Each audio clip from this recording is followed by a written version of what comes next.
आइए मेरे दोस्तों, आपका स्वागत है श्रीमद् भगवत गीता पाठ में। सबके मंगल की कामना करते हुए, ईश्वर को प्रणाम करते हुए, गुरुजनों को प्रणाम करते हुए शुरू करते हैं श्रीमद् भगवत गीता के 6ठे अध्याय के 12 नंबर श्लोक पर विश्राम दिया था। उसके आगे चलते हैं, पुनः सबके मंगल की कामना करते हैं। आइए शुरू करता हूँ। आइए आप भी, आपके सहयोग से सब हो रहा है, ईश्वर की कृपा से सब हो रहा है। तो भगवान ने 12 नंबर श्लोक तक कहा था। अब ये आप जानते होंगे कि ध्यान की प्रक्रिया को भगवान बता रहे हैं अर्जुन को और हम सब को, कि ध्यान द्वारा उस आत्म तत्व को कैसे जान सकते हैं। 12 नंबर में उन्होंने कहा था कि एकाग्र मन होकर उस आसन पर बैठ जाएं, उसके ये और अपने चित्त को एकाग्र करके उस आत्म तत्व की ओर लगाएं, परमात्मा की ओर लगाएं, ऐसा ध्यान करें। अब ये तो कहा, बाहर बैठने के लिए विधि बताया, और अब अपने शरीर को कैसे रखें वो बताते हैं। शरीर को कैसे रखना है वो बताएंगे।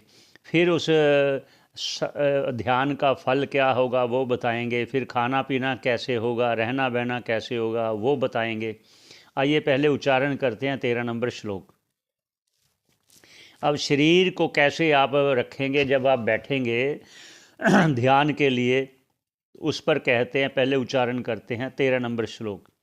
समम काय शिरोग्रीवम धारयन् अचलं स्थिरः संप्रेक्ष्य नासिकाग्रम स्वं दिशश्चानवलोकयन्। ऐसा भगवान ने कहा अर्जुन से। अब इस पर भाष्यकार जी क्या कहते हैं कि भगवान ने क्या कहा अर्जुन से, वो इस प्रकार है। कहते हैं, जब आपने आसन बिछा लिया, जिस प्रकार कहे थे कुछ आसन बिछाओ, फिर कोमल वस्त्र होना चाहिए, फिर उसके कोमल वस्त्र, ऐसा क्यों कहा? क्योंकि आपने 1 घंटा 2 घंटे अगर बैठने का अभ्यास करना है तो सुखपूर्वक बैठें आप। भगवान कह रहे हैं कि आपको कोई कष्ट नहीं होना चाहिए इस स्थिति में, इसीलिए इसको राज विद्या योग भी कहा गया है। राज विद्या अर्थात सुखपूर्वक उस आत्म तत्व को जानना। भगवान स्वयं चाहते हैं कि मेरे भक्त को कोई कष्ट ना हो, चाहे वो ध्यान में बैठे, चाहे वो तपस्या करे, चाहे मुझको प्राप्त करने का प्रयत्न करे, उसको कष्ट ना हो, ऐसी स्थिति भी बताते हैं। आगे सुनिए, आप स्वयं जानेंगे कि भगवान ने क्या क्या अर्जुन को कहा हम सब के लिए। अब तो उन्होंने कहा ऐसे आसन बिठाओ और बैठो, एकाग्र मन करो। अब कैसे है? कहते समम काय शिरोग्रीव, और समान स्थिति में ऐसे बैठना। समम काय, समान काय ये शरीर, काय शिरो सिर बिल्कुल सीधा, और ग्रीवा ये गर्दन भी, ये सारा बता रहे हैं। सीधा शरीर होगा, रीढ़ की हड्डी बिल्कुल सीधी होगी, सीधी ऐसे बैठकर ध्यान लगाकर ऐसे ध्यान लगा, सीधी गर्दन हो, सिर सीधा हो। फिर क्या करें? ऐसे सावधान होकर, एकाग्र मन होकर, अचल अर्थात मन इधर उधर ना जाए, तो स्थिर इस से, इस प्रकार से। और आगे क्या कहते हैं? संप्रेक्ष्य इव नासिका अग्रम। अब कि जब ऐसे आप बैठोगे तो सम्यक मतलब सम मतलब सम्यक प्रकार से, ठीक प्रकार से। सम्यक मतलब ठीक प्रकार से। क्या? इधर उधर, कहते दिशाश्च अनवलोक, इधर उधर नहीं देखना। ये कह रहे हैं इधर उधर नहीं देख, तो फिर कहाँ देखे? नासिकाग्रे, स्वयं स्वम नासिकाग्रे, अपने नासिकाग्रे, इस भाव में ऐसे बैठकर ऐसे इसको ऐसे करना चाहिए।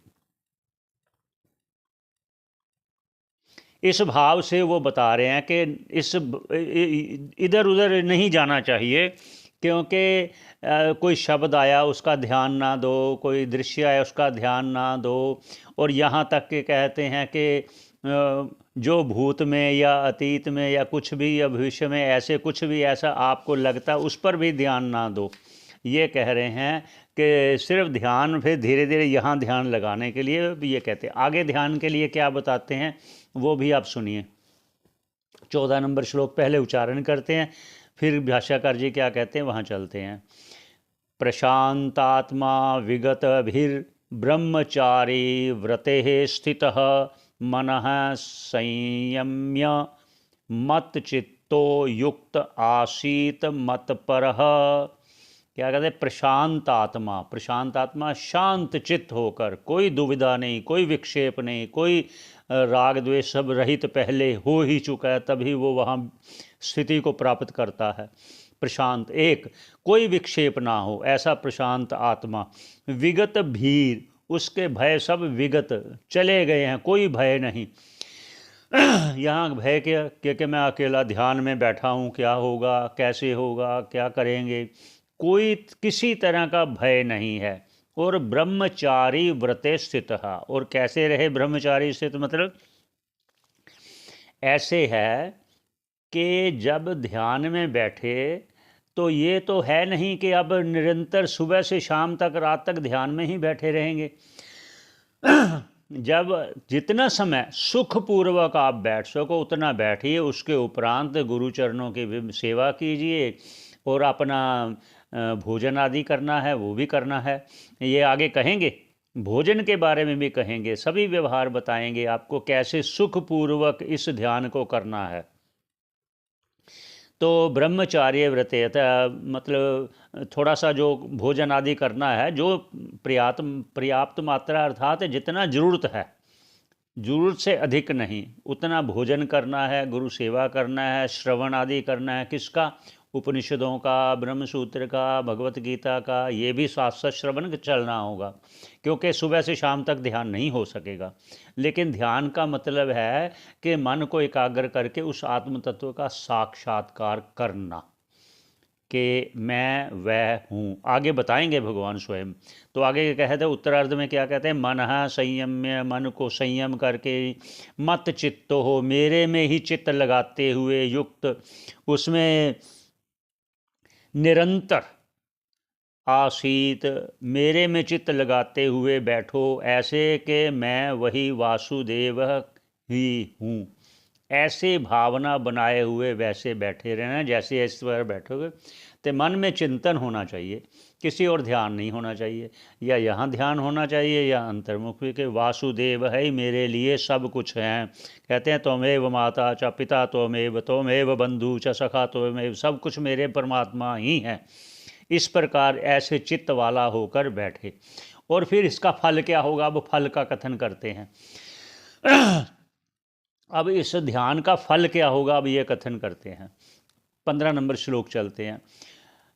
युञ्जन्नैवं सदात्मानं योगी नियतमानसः शांतिं निर्वाण परमां मत संस्थामधिगच्छति। ये भगवान ऐसा बोले अर्जुन को। अब भाष्यकार जी कहते हैं, जो भगवान ने कहा अर्जुन से वो इस प्रकार है। युञ्जन एवं, इस प्रकार मन को समाहित करता हुआ, उस आत्म तत्व परमात्मा में लगाता हुआ, इस प्रकार सदा निरंतर मन को योगी नियत मानसा, योगी नियत मानसा, निरंतर उसमें जुड़ा रहे, जुड़ा रहे। शांतिम, शांतिम अर्थात उस सबका त्याग किया हुआ, वैराग्य को प्राप्त हुआ। फिर क्या होगा? ऐसा जो सततम मन मेरे मुझ में ही लगाया हुआ है, जो उसका क्या होगा? शांतिम, उस वैराग्य को प्राप्त होगा। वैराग्य को प्राप्त होते हुए फिर क्या कहा?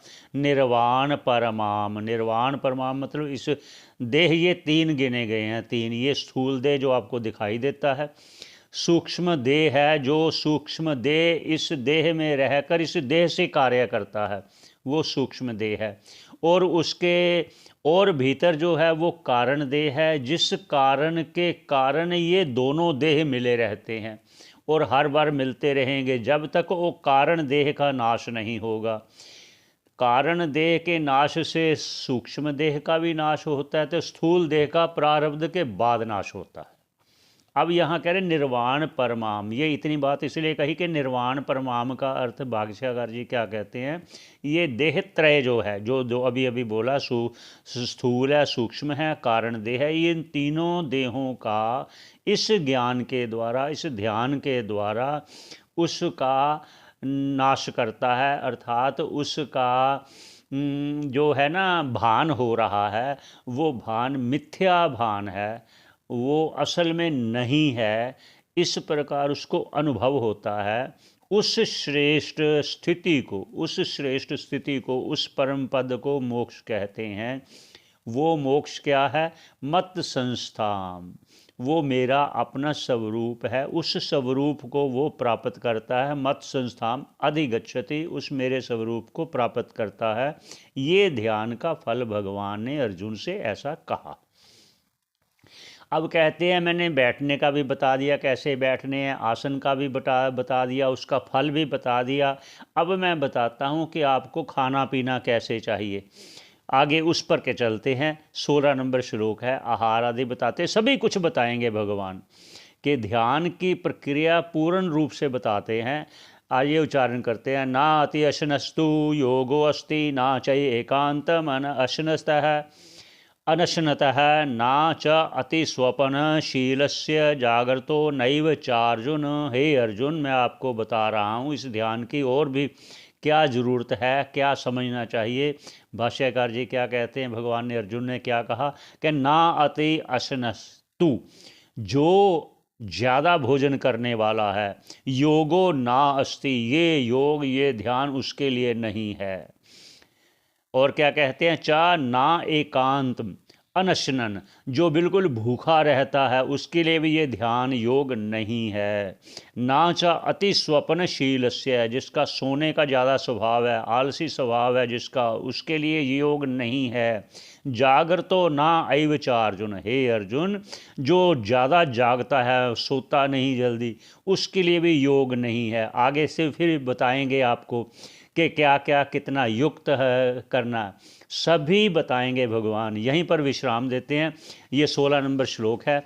आगे फिर भगवान क्या कहते हैं, खाने पीने के बारे में बताएंगे, वो सभी फिर दोबारा बताएंगे, मन को कैसे एकाग्र करें ये फिर पुनः बताएंगे।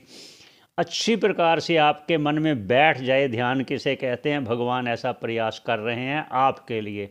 यहीं पर विश्राम देते हैं, सभी के मंगल की कामना करते हुए। सभी का धन्यवाद।